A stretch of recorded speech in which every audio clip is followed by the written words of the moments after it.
I wanted to talk to you today about belonging. It's something that I think a lot of us are feeling. Don't mind the creature. He always joins us for class and meditation and talks.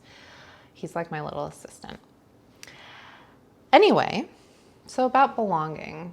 I think we're all feeling a lacking of that right now. And so I just wanted to talk a little bit about it because I think when we have a greater understanding of something, it helps us bring understanding in our body and embody that so that we're kinder and more gentle with ourselves as we go through these stressful times right now. We want to belong, right? And biologically, we look for differences, threats, which severs togetherness and creates othering. We do this for survival, but we are hardwired to want to belong as much as we're hardwired to be separate for survival. Oftentimes, when we find ourselves in separateness, it isn't what we had even signed up for to begin with. It's not our own. It's our ancestors or parents, and for them, ancestors, their parents. The separateness often is there separating us from ourselves because we're making ourselves bad for having the feeling. Feeling bad for having the feeling can feel so isolating and lonely. Like we're the only ones that's bad and we're the only ones that's feeling it.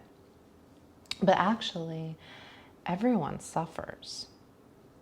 And so you can already sense a belonging there, right?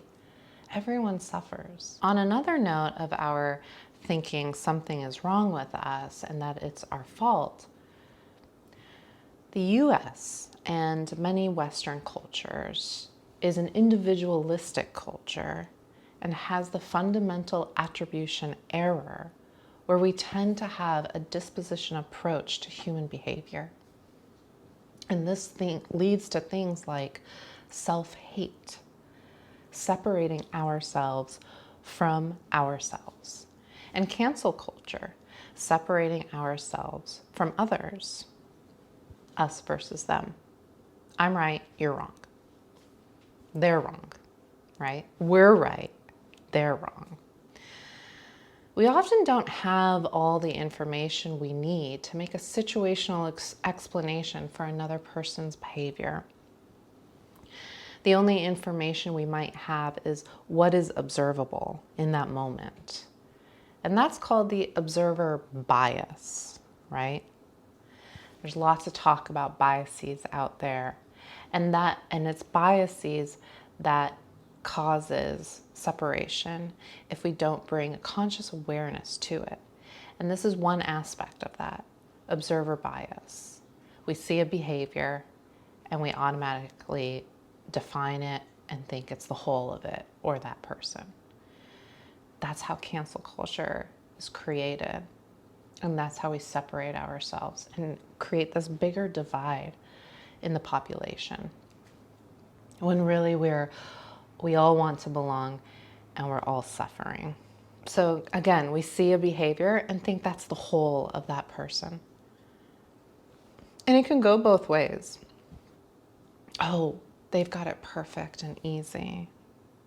That creates separation. Like you don't have it as good, right? Or they're cruel, or they're weird, right? Off of their behavior, or off of what you're observing in that moment, and create this belief and narrative around it. I heard recently a story from Ram Dass, if you know of him. He is now passed, where he talks about when you walk through a forest of trees and you see all these trees, they're beautiful and they're all different. You have one tree that a branch is growing out crooked and another tree that's greener than the other ones.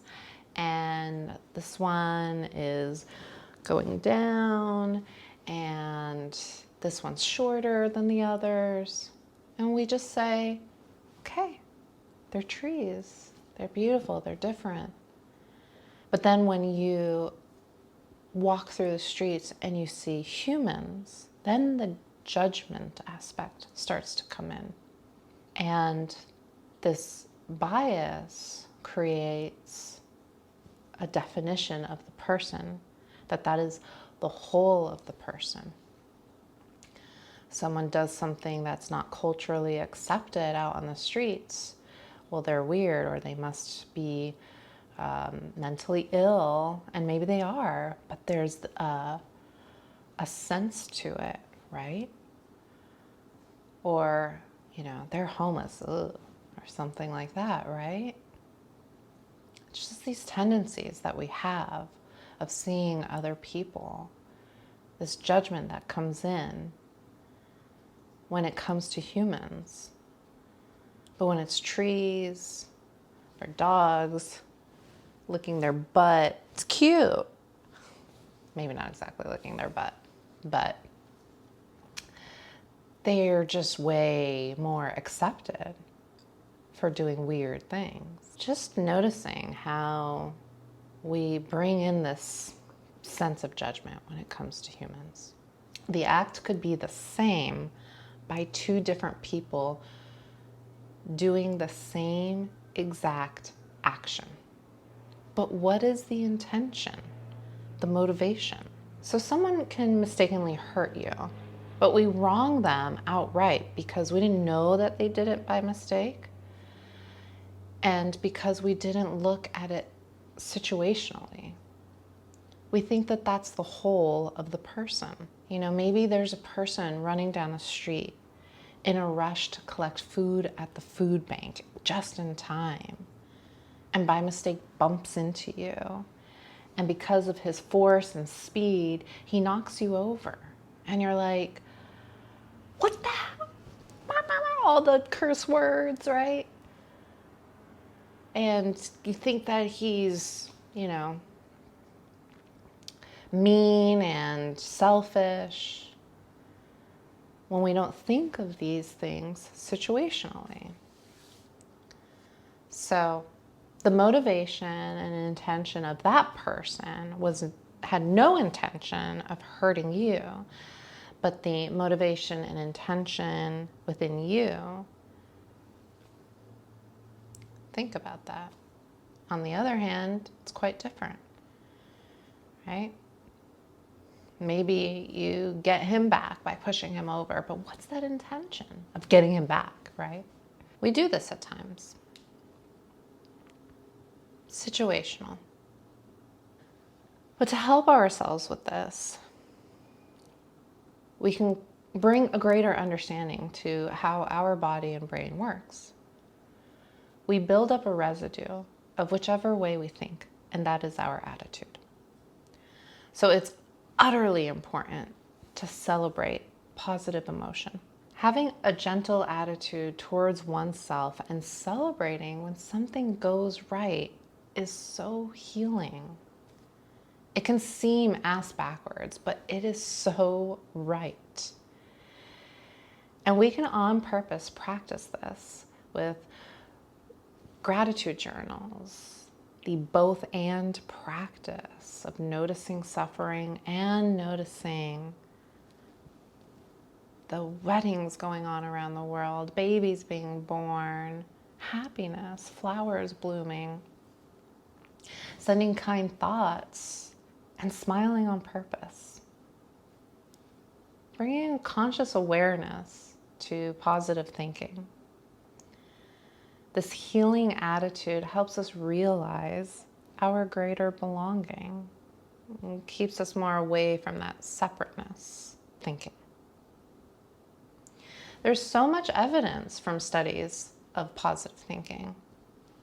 It helps heal and create states of happiness that eventually turn into traits. It is truly key to celebrate. It's also important to be with the discomfort. When we begin our path of meditation, we find that we either have difficulty being with discomfort or difficulty with allowing ourselves to feel pleasure. Personally, what I found in my own journey, transformational, is practicing to come home.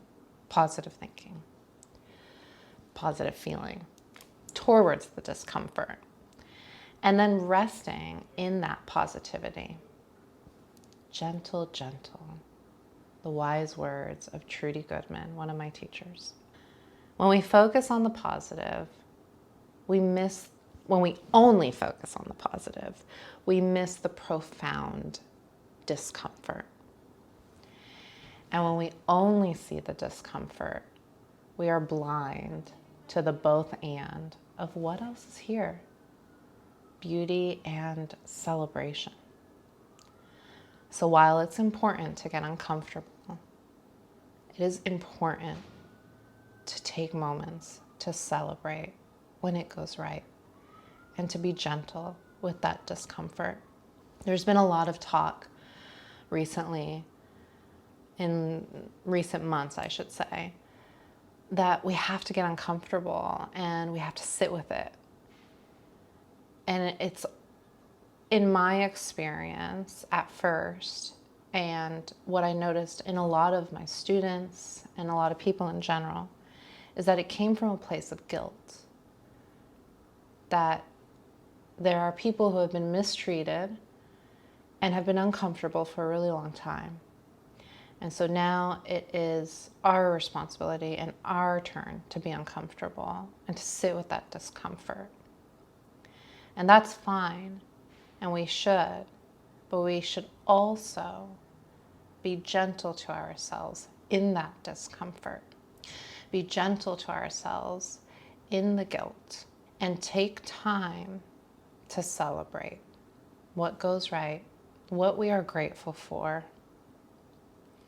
And if we feel guilty for celebrating or being grateful for what we have that others may not, then we are gentle to that. It's an ongoing practice, and it's a continued gentle awareness to whatever is here. If you can't be with that, then gentle awareness to the can't be with that. And if you can't be with that, then a gentle awareness to the can't be with the that. And you go as far out in those layers as it takes until you can be accepting, gentle, compassionate to yourself. If not, we just get burnt out. And then we can't help in the way that we were hoping to help. So not only is it healing and helpful to ourselves, but it is also helpful to those around us and to the greater collective to realize the greater belonging.